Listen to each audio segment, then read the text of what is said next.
मुख्यमंत्री जी, हमारे यहाँ हम संयोग से नहीं बना सके, अपने विधायक नहीं बना सके, लेकिन मैं इस बार आपको कह रहा हूं, इस पंडाल में खड़े होके, अगली बार जज्जर आपको चारों विधायक देगी कि दुनिया की सबसे बड़ी फूलों की कंपनी इन इजराइल वालों की है और हमने मुनीमपुर में भी इजराइल वालों के साथ फूलों की खेती का ये एक्सीलेंस सेंटर बनाया है। हरियाणा के किसानों की तकदीर बदल दो। ये तो 15,000 रुपए महीने के पड़े हैं। जब ये अभी मैं गया था मंडियों में दौरा करने, राणा जी 70 क्विंटल का, वो सत्ता 70 क्विंटल का 1,80,000 रुपए 6 महीने के पड़े, 90,000 रुपये खर्चा लग गया। 6 महीने कुकर जो है 90,000 में काम चलाता है हमारा किसान, हम जानते हैं। इनकी चूंद टूट गई, बाबू बेटे से मुंह छूट गया हो तो बता दो, ताड़ी मार के मुंह छूट गया, निपटा दोगे? अरे रुक्का तगड़ा मारो, इनका निपटा दोगे? जिससे आज बड़ी मात्रा में सरपंच भाई ज्वाइन भी कर रहे हैं आपके नेतृत्व में। इनका भरोसा टूट गया, उड़े थे बैक आया थे, चले गए थे, सारे कहने लाग रहे हैं कि बैक आके ले गए, ईब कितने नहीं जाएंगे, सारी उम्र बीजेपी की गैल रहेंगे।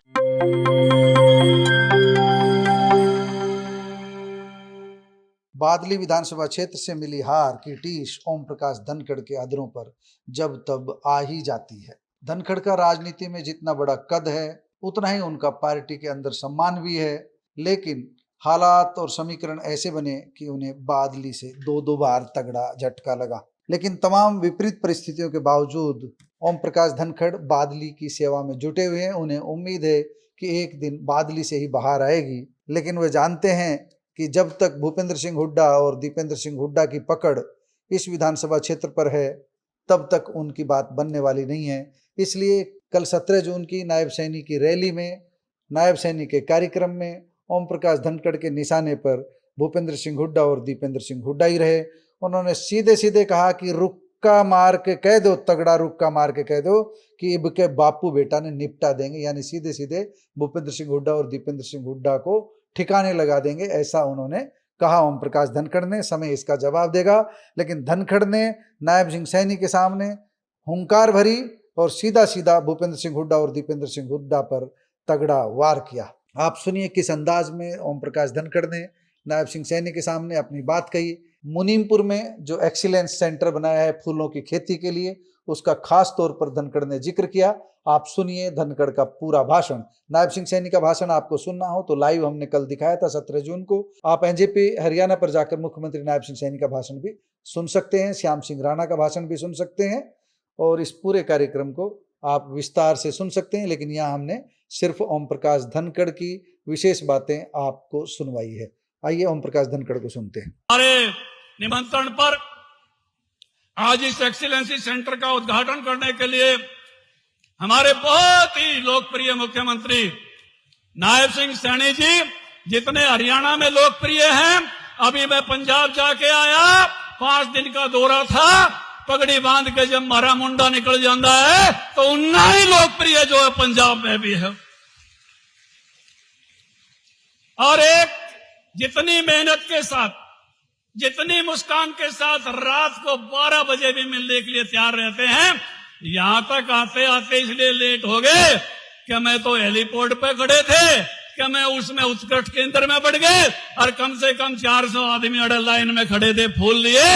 तो इतना लोकप्रिय है और इतना प्रेमी है, जो दिख जाए उड़े खड़ा हो जाता। ऐसे अच्छे स्वभाव के मुख्यमंत्री हमारे बीच आज लोकार्पण के लिए आए। हमारे 10 चीजों के लिए हम हृदय से आभार व्यक्त करते हैं, धन्यवाद करते हैं मुख्यमंत्री जी।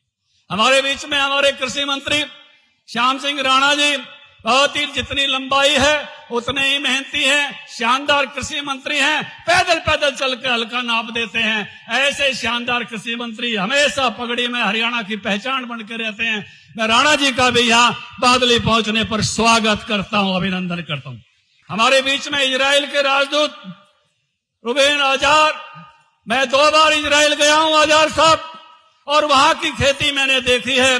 जेरूसलम, तेल अलीव, ये आज यहाँ इसलिए पधारे हैं कि दुनिया की सबसे बड़ी फूलों की कंपनी इन इजराइल वालों की है और हमने मुनीमपुर में भी इजराइल वालों के साथ फूलों की खेती का ये एक्सीलेंस सेंटर बनाया है। आदरणीय मुख्यमंत्री जी को मैंने गाड़ी में चर्चा की। मैंने कहा भाई महावीर गुड्डू रह गया और मासूम शर्मा गा के चला गया, इनने भी तोड़ फाड़ दिया, इनके नाम की भी ताड़ी बजा। नायब जी कुछ नायब काम करने के लिए बने हैं नायब, और इसलिए मैंने इनसे निवेदन किया। नायब जी मैं बीजिंग गया था, इजराइल भी गया, कई देशों की यात्रा की। मेरी पहली विदेश यात्रा में नायब जी मेरे साथ थे। जब हम हंगरी गए थे, जब हम स्विट्जरलैंड गए थे, फ्रांस गए थे, और उसके बाद मैंने जो दौरा किया उसमें एक कंसेप्ट मैंने चीन में सीखा। बड़े शहरों के आसपास उन्होंने अपनी राजधानी के आसपास एक पेरी अर्बन एग्रीकल्चर उसका एक क्षेत्र बनाया हुआ है। वो अपनी राजधानी से लगभग 200 किलोमीटर तक कोई धान नहीं उगाता, कोई गेहूं नहीं उगाता, वहां फूल उगाते हैं, वहां फल उगाते हैं, वहां सब्जियां उगाते हैं, वहां डेयरी बनाते हैं, वहां पोल्ट्री फार्म खोलते हैं। वो देश नॉनवेज वाला देश है, सुअर फार्म खोलते हैं और सबसे ज्यादा आमदनी उन्हीं किसानों की है। नायब जी आपका तो पूरा हरियाणा पेरी अर्बन में आ सकता है। मैं आपसे निवेदन करूंगा हरियाणा के किसानों की तकदीर बदल दो। ये तो 15,000 रुपए महीने के पड़े हैं। जब ये अभी मैं गया था मंडियों में दौरा करने, राणा जी 70 क्विंटल का वो सत्ता 70 क्विंटल का 1,80,000 रुपए 6 महीने के पड़े, 90,000 रुपये खर्चा लग गया। 6 महीने कुकर जो है 90,000 में काम चलाता है हमारा किसान, हम जानते हैं। लेकिन आपकी दृष्टि हो जाए और ये एक्सीलेंसी सेंटर और ये हमने रैया की जो हॉर्टिकल्चर यूनिवर्सिटी बनाई है, इस सारे इलाके को फूल फल सब्जी फलों के लिए डेडिकेट कर दो, जिससे मेरे किसान की आमदनी 1 लाख रुपए महीने की हो जाए, 1 लाख रुपए महीने की हो जाए। नहीं तो ये इतनी महंगी जमीन हो गई है, इसको बचाना भी हमारे लिए एक बहुत कठिन काम है। 3-3, 4-4 करोड़ रुपए के किले में, और ये केवल 3,60,000 की खेती वो उसके लिए वाइबल नहीं रहती है। इसलिए इस खेती का स्वरूप बदलना समसामयिक आवश्यकता है। आज का सबसे पहला आग्रह मैं कोई आपको इसे करना चाहता हूं, और इसके आपके नेतृत्व में हम उसको सफल होते हुए देखना चाहते हैं। नायब जी आपके तो परिवार में है, ये आपके तो संस्कारों में है, आप ये करके दिखा सकते हो कि इस खेती का स्वरूप बदल सकते हो। ये हम आपसे चाहते हैं। आप आए हो, मुख्यमंत्री जी आए हैं, 10 चीजों का उद्घाटन किया है। हमारे बादली को जब उपमंडल बनाया, सब डिवीजन बनाया, उसका सेक्रेटरीट बड़ा शानदार बन गया है, तालियां मार के स्वागत कर दो। उसके हाउसेज बड़े शानदार बन गए हैं। इस एक्सीलेंसी सेंटर का जो उद्घाटन कर दिया है, बड़ी शानदार जो है चीज अपने बीच में 25 एकड़ बनी है। 25 एकड़ में मुनीमपुर के भी लोगों का स्वागत है, रैया के लोगों का भी स्वागत है। उन्होंने हमारी 100 एकड़ जमीन वहां इसके लिए दी, और हमारा स्कूलों का जो उद्घाटन हुआ है, उन सब स्कूलों से भी जिस गांव से लोग आए हो, एक बार तगड़ी तगड़ी ताली मार दो, बहुत बढ़िया बिल्डिंग बन रही है। मुख्यमंत्री जी हमारे यहाँ हम संयोग से नहीं बना सके, अपने विधायक नहीं बना सके, लेकिन मैं इस बार आपको कह रहा हूं, इस पंडाल में खड़े होके अगली बार जज्जर आपको 4 विधायक देगी, 4 विधायक देगी। इनकी चूंद टूट गई, बाबू बेटे से मुंह छूट गया हो तो बता दो, ताड़ी मार के मुंह छूट गया, निपटा दोगे? अरे रुक्का तगड़ा मारो, इनका निपटा दोगे? इनका ये जनता बड़े भारी जोश में है।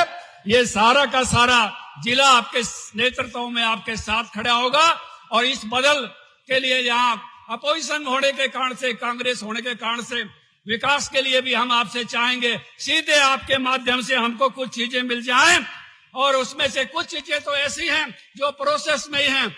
ढाकला की मंडी जमीन सरकार ने ले रखी है, एक खरंजा बना रखा है, एक खरंजा और एक सैडोर बना दो, किसान अपने आप से अच्छे से बेच लेंगे। भाई सुबाना में हमारा कई दिन से एक किसान स्कूल 5 एकड़ जमीन है और 15 कमरे बड़े पड़े हैं, और उसमें कोई काम हम शुरू नहीं कर पाए। आपके नेतृत्व में महिपाल ढांडा जी को भी मैंने कागज दे रखा है, उसको भी कोई ना कोई ऐसा संस्थान बनाओ जिससे आपकी याद लोग हृदय में रखे कि हमारे ये काम हमने दिया था तो बड़े शानदार तरीके से उसको किया गया। हमारे वाइस चांसलर साहब बैठे हैं, मैं स्वागत करता हूं, बहुत अच्छे हैं सुरेश मल्होत्रा जी। और मैं चाहूंगा कोई ना कोई इंस्टीट्यूशन, जहां भी यूनिवर्सिटी का एक्सीलेंसी सेंटर होता है वहां कोई ना कोई पढ़ने पढ़ाने का संस्थान भी होता है, ये कृपा हम पे भी करोगे, हमारे यहाँ भी ये चले और हमारे विद्यार्थी पढ़ जाएं, ये आपसे निवेदन करते हैं। हमारे यहाँ इस सारे हल्के में एक रेस्ट हाउस है, वो एक कोने पर है पाटौदा में।